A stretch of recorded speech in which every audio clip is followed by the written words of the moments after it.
Hola,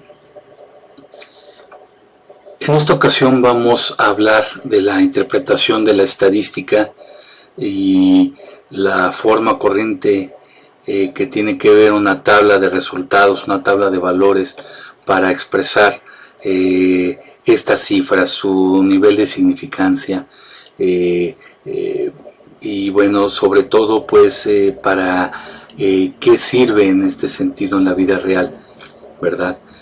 Si nosotros tomamos en cuenta que tuvimos de una tabla estadística diferentes valores para diferentes periodos, entonces, por ejemplo la variable del PIB, ¿verdad? La cual está dado en porcentajes, o sea, para julio, agosto, septiembre y octubre de 2015, pues se puede hacer un comparativo, ¿no? O en todo caso lo que está aquí, un pronóstico.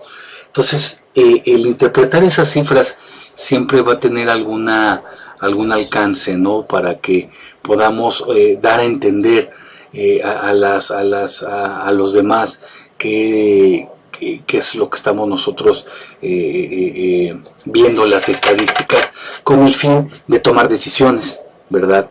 Entonces, nosotros podemos ver los resultados, todo lo que se desprende aquí, ¿verdad?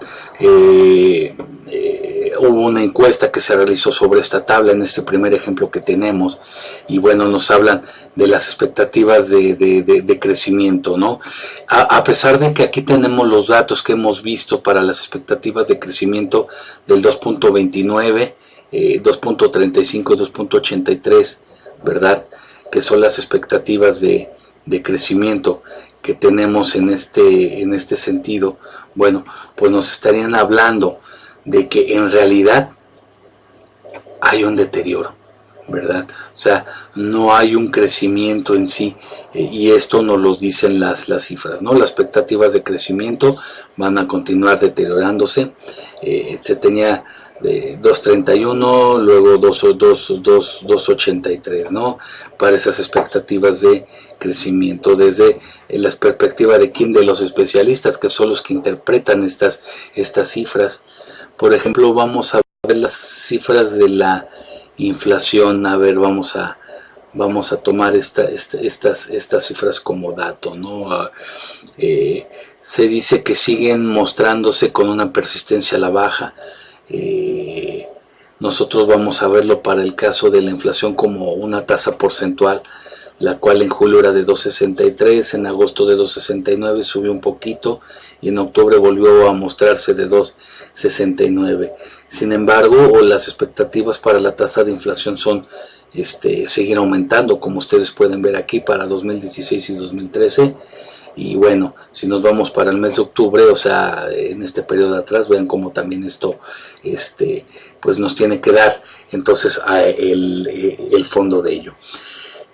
Si nosotros calculamos la tasa de crecimiento, sabemos nosotros que es el dato, en este caso el dato de hoy entre el dato de ayer, para obtener un porcentaje. Sin embargo, como estos ya son porcentajes, lo único que se tiene que hacer es restar. Por ejemplo, en lugar de decir el dato actual, 3.09 menos el dato anterior, entre 3.12, y luego otra vez entre 3.12, cuando se trata de porcentajes, pues lo único que se hace es únicamente restar, porque ya son porcentajes. Entonces no podemos tener un porcentaje del porcentaje, ¿verdad? Entonces, bueno, cuidado con eso. Entonces, todo esto que tenemos aquí es resultado de lo que de las principales variables que se están interpretando en esta tabla. En el aula virtual ustedes van a poder hacer seguimiento de esto para que ustedes mismos vayan aprendiendo a interpretar las cifras, a representarlas y ver qué es lo que importa, ¿no? O sea, si aquí dice que continúa deteriorándose, es gracias a este análisis que se está haciendo. Si nos dicen que se siguen mostrando estas cifras a la baja, hay que ver cómo lo están tomando ellos. Si nos dicen que hay una variable o que hay volatilidad en el tipo de cambio, la volatilidad pues es esos comportamientos al alza y a la baja durante el tiempo, que no da así como con rastro de que suba o baje, sino que se mantiene errante, y eso pues muestra mucha incertidumbre, ¿no?, en la economía. Entonces, bueno, pues esto es un primer caso. Otro caso que tenemos aquí son los reportes que se hacen, ¿no? O sea, esta es una empresa que de los cambios que se hacen, y se habla de los porcentajes y las estadísticas de los ROS acumulados, ¿no? En este caso estaba viéndose aquí, dice el reporte, la conclusión, miren, fíjese cómo empieza. La conclusión más importante que surge del análisis de este periodo es que la cantidad de reportes recibidos depende del cumplimiento de la obligación del reporte por parte de los bancos, ¿no? Entonces, si los bancos no entregan estos reportes, que supongo que eso es la primera inicial de ROS, pues entonces comienza a haber un problema y no podemos interpretar estas cifras que tenemos aquí, ¿no? Del 8% de participación de casas de cambio de los bancos. Entonces, estos son los reportes acumulados. Esto es quienes están aportando estos ROS, ¿no? Estos reportes a esta institución, por decirlo de alguna forma, ¿no? ¿Cuál es el análisis estadístico? Pues miren, se los dejo aquí a su vista. Vamos a ver lo que destaca en este sentido, qué significa este 17.19%, de dónde habrán sacado este 17.9%. ¿Ustedes lo saben? Creo que sí.